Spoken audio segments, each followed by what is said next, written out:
Gwendolyn Brown from Sister Wives graduates college a semester early. Gwendolyn Brown is ending the year on a high note by reaching a big goal. Bringing my BS into the new year, the 23-year-old Sister Wives star posted on Instagram on Monday, December 30th. Graduated a semester early. Or late, if you count the year off. Gwendolyn, one of Kody Brown's daughters with ex-wife Kody Brown, posted a picture of herself in her graduation gown and stole. Gwendolyn took the picture outside of Northern Arizona University, where she goes to school. With a big smile on her face, she held her graduation cap up in the air. Kody Brown, Gwendolyn's sister, went to the comments area to praise her younger sister's success. Gwendolyn has done a lot of great things in her life in the last several years. The reality personality married her lover, Beatrice Queiroz, in July 2023 after dating for a year.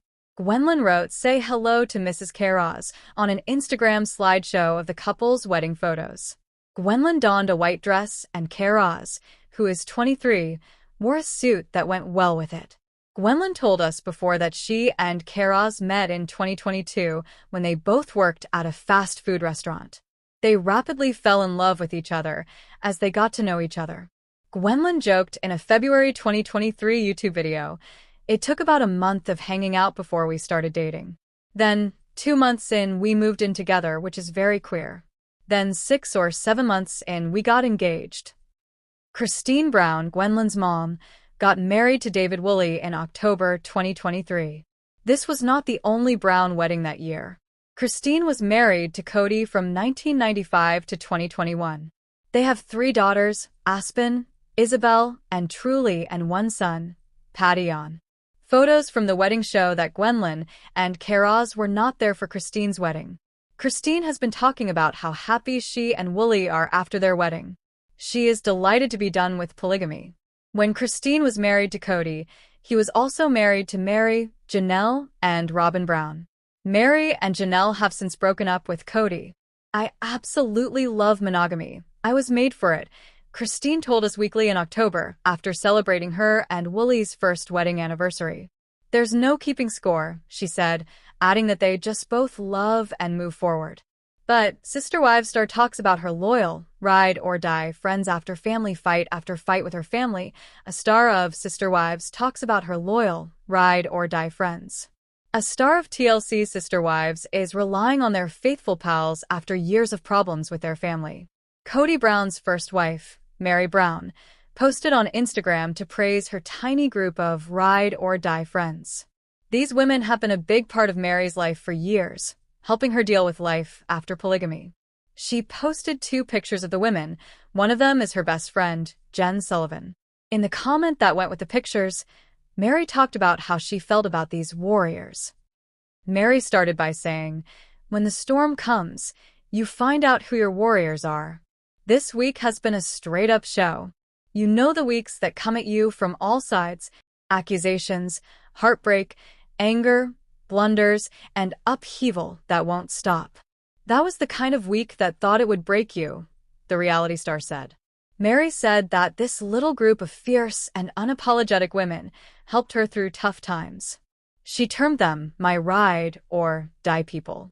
The reality star said that the 4 of them have each other's backs and will stand shoulder to shoulder when the world tries to knock us down.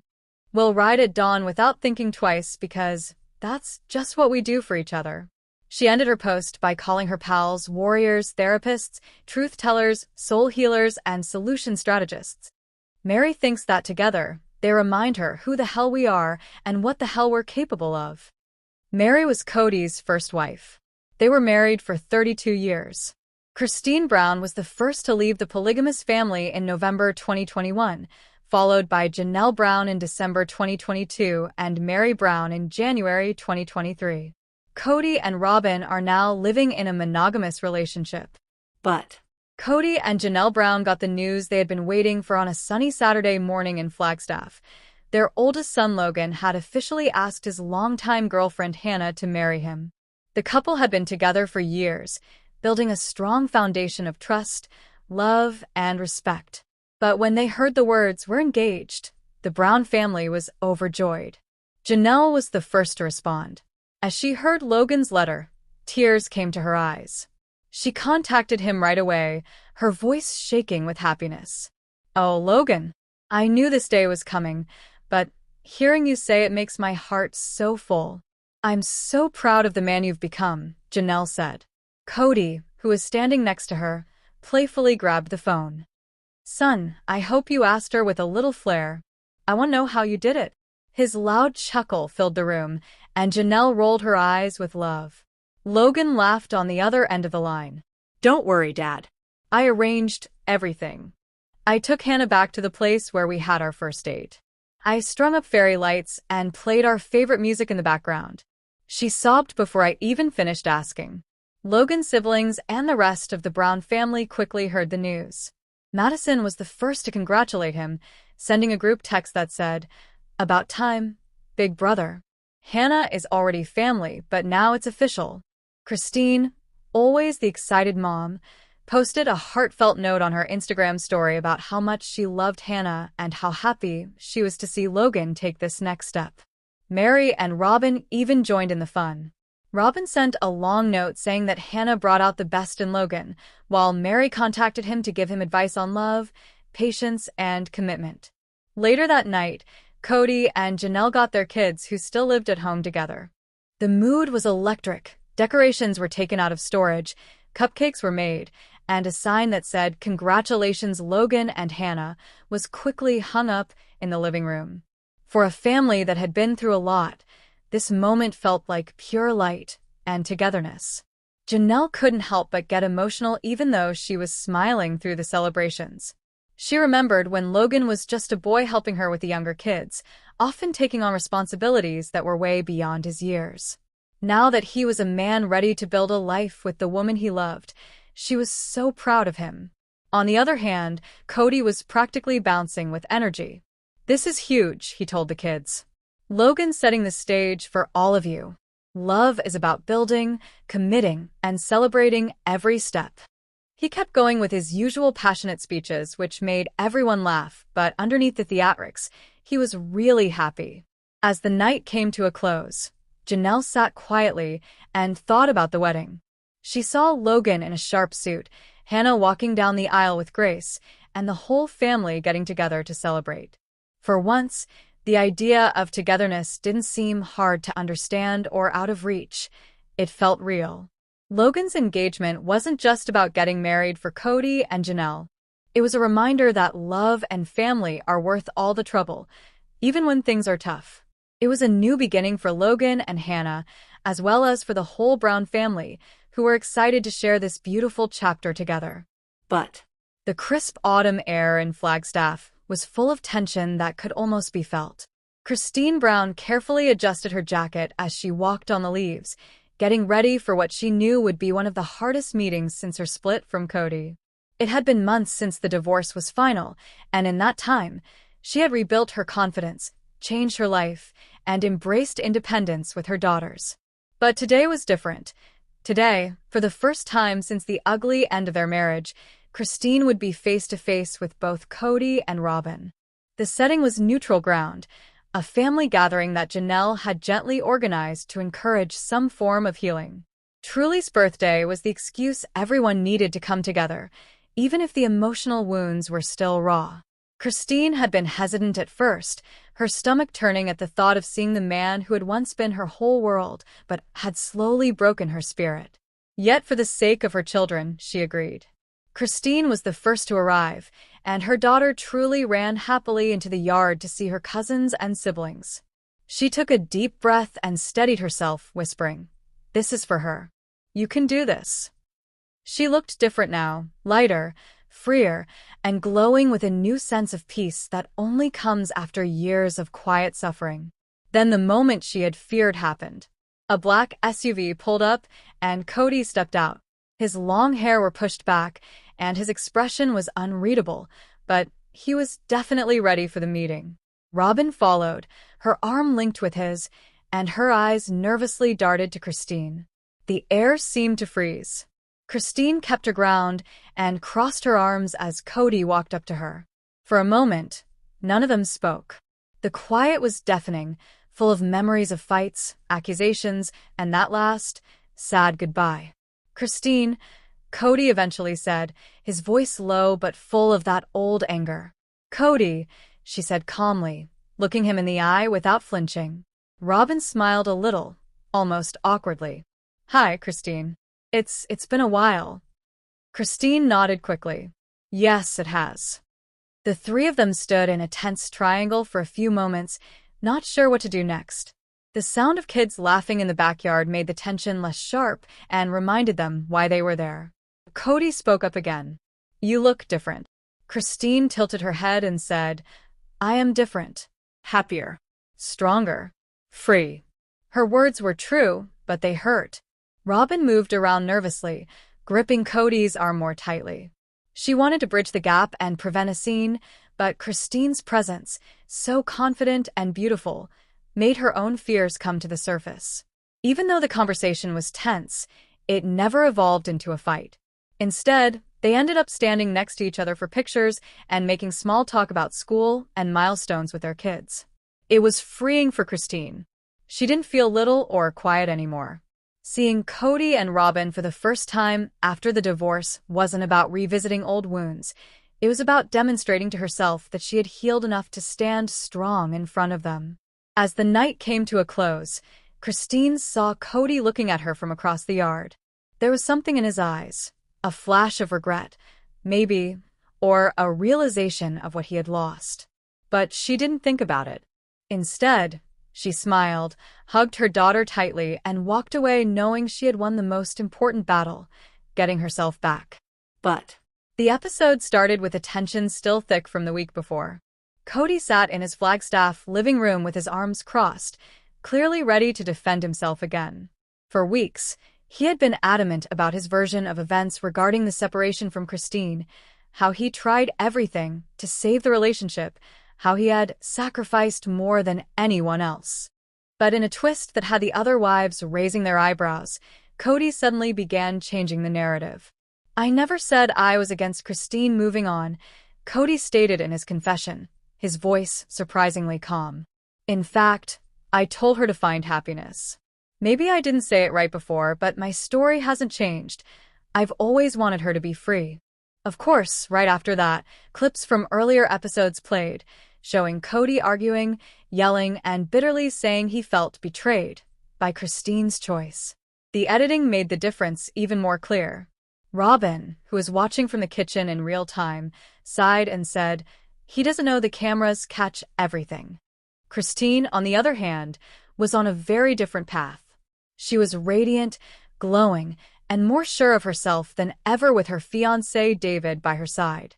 The two of them drove to Salt Lake City to look at possible wedding venues.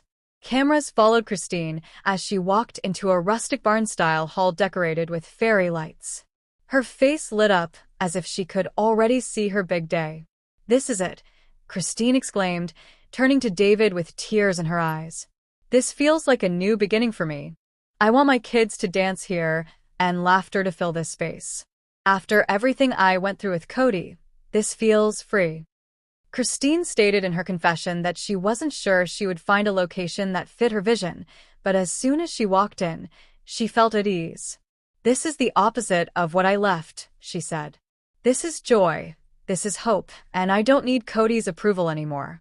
The rest of the family in Flagstaff had a hard time with Kody's changed version of history. Janelle wasn't buying it.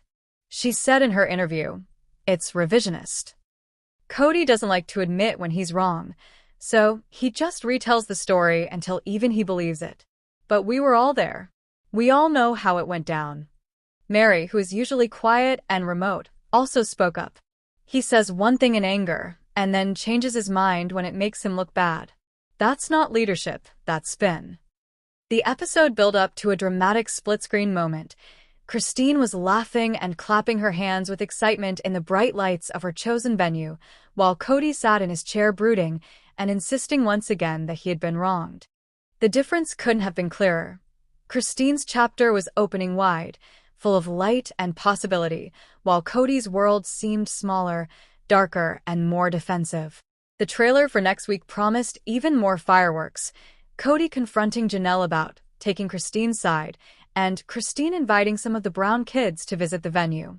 This left the audience wondering who would turn up and who would not. But Christine and Janelle had been through years of heartache, tears, and feeling like their voices didn't matter in a marriage that was always about Kody's moods and preferences. Finally, they stepped into a new season of life. The cameras caught something fans had been waiting for: two women, free from the heavy weight of a controlling relationship, embracing their independence and thriving in ways they hadn't in decades. Christine, who now lives in Utah with her fiancé David, had a glow about her that came from love and finally being able to live life on her own terms. She spent her days laughing, going on road trips, and having family gatherings that were more fun than stressful. For the first time, she didn't have to worry about competing for attention or following Kody's endless rules. She hosted backyard barbecues, sang with her kids, and found joy in small things like planning picnics in the mountains or teaching her grandchildren how to bake. Janelle was also finding her own kind of freedom. She put her energy into getting healthy, reconnecting with her kids, and going to places she had only dreamed about. A spur-of-the-moment trip to California with Christine changed everything. The two women, who were only connected because they were both married to Kody, became real best friends and partners in adventure. They hiked the Red Rock trails, laughed until their stomachs hurt, and took pictures of every moment that showed pure joy. The episode showed a big difference. Kody was still angry and distant, while Christine and Janelle were doing well. They talked openly about how much better their lives were now that they weren't always under stress and criticism. Janelle said she finally felt seen and valued, even if it wasn't by a husband but by herself and her kids. Christine added that she no longer felt invisible because her happiness wasn't based on whether Kody approved. One of the most powerful scenes was when Christine and Janelle sat on Christine's porch, drank iced tea, and watched the sunset. "Can you believe this is our life now?" Christine asked, her eyes sparkling. Janelle laughed softly and said, "I feel like we're finally living, not just surviving." Fans couldn't help but cheer for them because the bond they shared felt stronger than any relationship Kody had tried to control. Christine and Janelle weren't simply getting by after Kody. They were living their best lives. They were surrounded by family, supported each other, and free from the burden of polygamy. They became examples of strength, sisterhood, and second chances. But the Brown family had been looking forward to their big holiday trip for a whole year. After months of stress, heavy conversations, and emotional ups and downs, Kody said that what they needed most was a traditional holiday trip together. His idea was simple: a snowy cabin retreat in Utah where everyone could reconnect, unplug, and remember the bond that once held them close. Christine, who now lives a more independent life, hesitated at first, but agreed to bring Truly along for the kids' sake. Janelle, who valued family unity but also her peace, decided to go with some of her kids. Mary, who had been feeling left out lately but wanted to prove she still belonged, made a last-minute decision to go. Robin, of course, was eager. She was determined to keep the family together in any way she could. The trip started off badly. Their rented van broke down on the outskirts of Flagstaff, so the whole family had to wait outside in the cold for a tow truck. Kody got angry and started pacing and complaining about how no one was helping, while the wives rolled their eyes. Truly and the younger kids tried to make the best of it by building a small snow fort by the side of the road. Finally, after hours of delays, they got to the cabin, but their troubles had only just begun. The heating system broke down on the first night, so everyone had to huddle under blankets and argue over who forgot to check the amenities. Christine couldn't help but laugh and say, "Typical Brown luck." Janelle tried to stay positive and suggested they light the fireplace and have a cozy bonding night, but Mary sulked and felt invisible as usual. The next day, a snowstorm hit the mountains, ruining their plans for sledding, skiing, and taking beautiful family photos. They were stuck inside and tensions rose. Kody tried to give a dramatic speech about family resilience, but Christine cut him off and told him that it was okay to admit when things were falling apart. That moment of honesty was strange, but it broke the ice. Instead of sticking to their failed plans, they made things up as they went along. Robin took out the board games she had packed, Janelle cooked hearty meals with the limited groceries they had brought, and Christine, who was naturally cheerful, set up a makeshift talent show for the kids. Even Mary smiled as she read a holiday story by the fire. The Browns learned something unexpected by the end of the storm, that their ruined holiday had shown them how to be together without perfect plans, expensive outings, or forced unity. It wasn't the vacation they had planned, but in its messy, imperfect way, it reminded them of why they were family in the first place. When they got home, Kody tried to call the trip a success of leadership, but the ladies knew otherwise. The real success came from letting go of control and accepting the chaos, which is what the Browns had been learning all along. Hello, lovely viewers. Welcome to my channel. I'm Sabrina, and I hope you're having a great day. If you liked the video, please don't forget to subscribe.